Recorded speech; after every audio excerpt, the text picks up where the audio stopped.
Sir, peace and all good to you. My name is Charming Kadeka, BSCS2.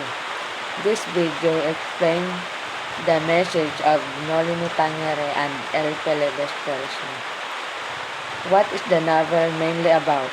It's a social and political critique meant to awake Filipino nationalism and encourage people to question colonial authority not through revenge but through awareness and reform. Problems in society during Rizal time. Abuse of power by Spanish friars. Friars controlled religion, education, and even politics. Give the two things: social injustice and the abuse of power, love of country and awake nationalism. Mention one character and what they represent. Maria Clara, Ibarra's fiancée, the ideal Filipina woman. What problem in society did Rizal show in Noli? Lack of freedom and oppression. People were afraid to speak out because criticizing the government or the church could lead to punishment, exile, or death. El Filibusterismo. What is the novel mainly about? It's mainly about injustice, about power and the slow turn from hope to injury under Spanish colonial rule in the Philippines. Give two things: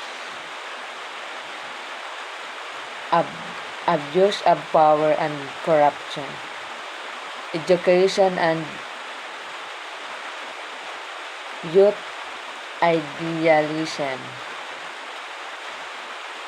Mention one character. Padre Camora, a corruption and immortal friar representing church abuse. Why is El Filibusterismo darker than Noli Me Tangere? Noli Me Tangere is hopeful and reformed, while El Filibusterismo is angry, tragic, and revolutionary, reflecting a society pushed to the edge. Difference between the two. Noli is hopeful reform and El Filibusterismo is tragic revenge. How did Rizal message change from Noli to El Filibusterismo? Noli reform is possible and El Filibusterismo reform may fail. Oppression breeds tragedy and revolt. Which novel do you like more? Why? It's not enjoyable in a light sense. It's heavy and tragic, but that's what makes it powerful. Are the problems in the novel still happening today? Give one example. Exploitation of the poor.